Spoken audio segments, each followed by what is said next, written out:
Dimitri van der Heyden, bonjour. Bonjour Frédéric. Alors vous êtes cofondateur avec votre épouse Sophie Wautier du domaine W.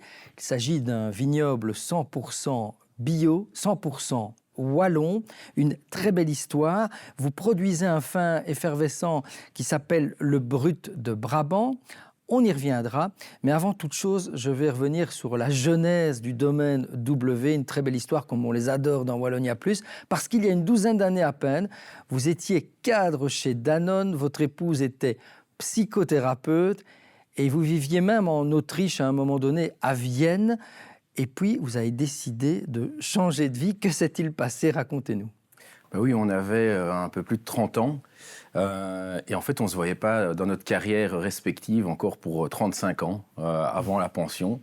Et donc on s'est dit là il faut faire quelque chose, il faut en gros se réorienter professionnellement et on a décidé de créer notre projet de vie à deux. On s'est projeté 20 ans en avant et on s'est dit bon qu'est-ce qu'on veut faire, qu'est-ce qu'on veut qu'on dise de nous sur notre lit de mort. Et puis on est revenu au présent, à la réalité. D'accord. Et voilà, et on s'est mis à écrire notre projet. Pourquoi le vin? Ah ben, le vin, en fait, on n'était pas forcément passionné de vin initialement, mais ça répondait à différents critères. Le vin, ben, c'est quelque chose qui peut être produit sur une petite superficie, qui peut être produit avec une grosse valeur ajoutée, mais quelque chose aussi qui va rassembler et qui va attirer. Produire des carottes bio n'aurait pas été aussi sexy que le vin, par exemple. Et alors, il y avait une ferme familiale dans le Brabant wallon, donc vous aviez quelque part un point d'accroche, mais vous avez d'abord fait un test à Vienne, enfin près de Vienne, en Autriche, sur une petite parcelle de 20 arts avant de vous lancer dans l'aventure. Pourquoi être resté en Autriche ? Ben parce que on se sentait pas en fait sûr de nous par rapport à notre capacité à passer dans de l'agriculture finalement. On était cadre et psychothérapeute, ça n'a rien à voir avec vigneron. Et donc on s'est dit on va d'abord s'essayer. Est-ce qu'on est capable, hein, Ouais. Est-ce que ça nous plaît deuxièmement. Et donc voilà, à Vienne, comme il y avait plein de vignobles autour, on a acheté un petit vignoble et on s'est essayé pendant 5 ans. Pendant 5 ans. Et alors, ça correspondait à vos attentes? Le résultat était positif? Ben oui, doublement positif, parce que, un, ben on aimait ce qu'on faisait, mais deux, aussi, en tant que néo-agriculteur, on a une vision vraiment beaucoup plus large que les agriculteurs, ben justement, traditionnels, voilà. Et donc, on avait plein d'idées, et on s'est dit, bon, on s'est renseigné, on a visité énormément de vignobles, de domaines agricoles, etc. On s'est dit, on peut amener notre touche, on peut faire évoluer, en fait, le modèle agricole, viticole. Est-ce que les histoires naissantes à l'époque de Rufus, de Chandéol, qui sont des concurrents, vous ont inspiré? Est-ce que le succès, vous vous êtes dit, bah oui, en Wallonie, c'est possible? Alors, Chandéol, non, parce qu'il n'existait pas encore à l'époque. D'accord. Mais Rufus, clairement. Moi, j'étais un fan de Rufus. Et donc, en 2010-2012, ils commençaient à avoir leur première médaille reconnaissance. Donc, on s'est dit, c'est possible. Il y a déjà quelqu'un qui s'est lancé.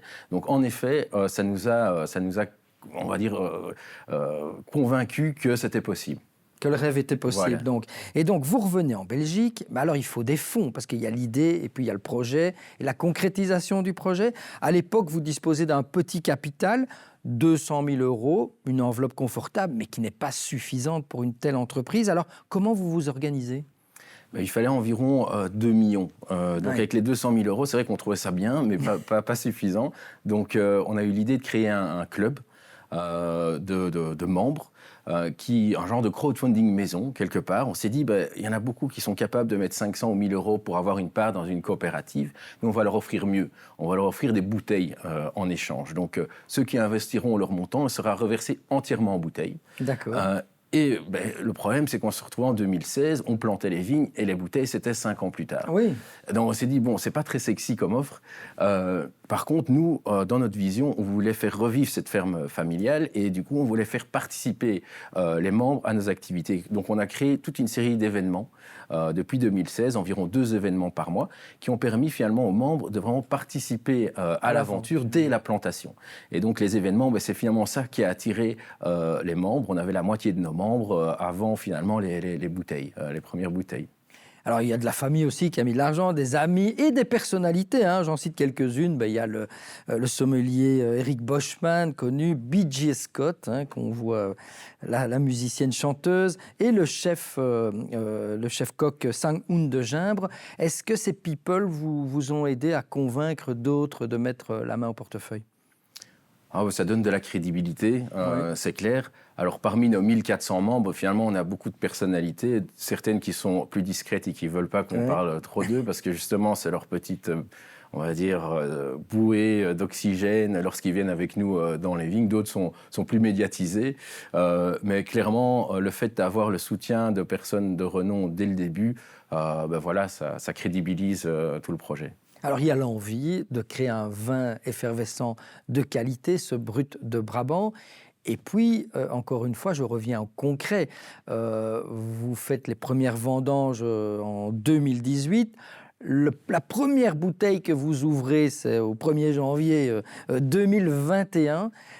Ce vin effervescent qui sort de la bouteille, est-ce qu'il correspond à vos attentes à ce moment-là? Alors, il y avait une énorme pression, puisqu'on avait déjà 800 membres à l'époque qui attendaient leur bouteille et qui n'avaient pas encore goûté et qui s'étaient engagés financièrement. Donc, nous, on avait une énorme pression. Et heureusement, on a mis tout ce qu'on pouvait, évidemment, pour être sûr que dès la première cuvée, on soit au-dessus du lot. Et heureusement, on s'est fait tout de suite remarquer dans les concours, dans les guides, etc., dès notre première cuvée, ce qui est assez exceptionnel. Oui. Souvent, la première cuvée, on n'en parle pas trop parce que c'est un essai. Ici, tout de suite, on est sorti du lot, on a eu des médailles. Et puis surtout, on a goûté, les membres ont goûté et tout le monde était soulagé et même positivement surpris. Donc ça a redonné une dynamique vraiment dans le club. La toute première cuvée, c'est combien de bouteilles à l'époque? Alors 2500 bouteilles. Aujourd'hui, là, vous produisez combien de bouteilles? Aujourd'hui, on produit 40 000 bouteilles par an environ. Et qui se vendent à quel prix? Alors, on est entre 36,50 € la bouteille jusqu'à 46,50 €. Mais les membres ont un prix avantageux. Ils ont environ 20% de remise sur ce prix-là. Mais le consommateur lambda ne trouve quasiment pas vos bouteilles, vu qu'elles sont quasiment toutes réservées aux membres. Voilà, en fait, les membres, ils ont la priorité sur l'achat de bouteilles supplémentaires à un tarif avantageux. Donc, comme ils sont assez gourmands et qu'ils aiment bien faire la fête, ils achètent pas mal de bouteilles avant tout le monde. Et donc, quand il en reste, pour l'instant, il n'est jamais resté vraiment. On privilégie notamment, par exemple, vous parliez de San de l'Air du Temps. Voilà, vous pourrez retrouver nos bouteilles chez lui, mais chez aussi d'autres partenaires étoilés. Le table de Maxime, ça peut être le Comme chez soi et toutes ces belles tables-là. Donc, aujourd'hui, en fait, les bouteilles qui restent sont plutôt gardées pour nos partenaires gastronomiques. Voilà, alors quelques bouteilles pour nos événements aussi, puisque si on vient à notre bar et qu'il n'y a pas de bouteilles, c'est quand même un petit peu frustrant. Mais cette communauté aujourd'hui à 1400 membres, au niveau marketing, c'est très malin, vu que ce sont tous des ambassadeurs qui parlent de votre marque, évidemment. Si monsieur et madame tout le monde, demain, veut devenir membre, est-ce que, il doit être parrainé comme dans un club de sport? Et combien il devra se payer pour être membre? Et il aura droit à quoi? Oui, tout à fait. Alors, pour être membre, il faut débourser entre 300 et 3600 €, mais une seule fois, donc pas chaque année. Et avec ça, en fait, vous allez être membre pendant 20 ans. Pendant 20 ans, vous allez recevoir des bouteilles chaque année pour le montant investi. Donc, si vous avez investi 600 €, vous allez recevoir 20 bouteilles, une par an pendant 20 ans. Et pendant toutes ces années où vous êtes membre, vous accédez à toutes nos activités, nos événements, nos préventes avantageuses, etc.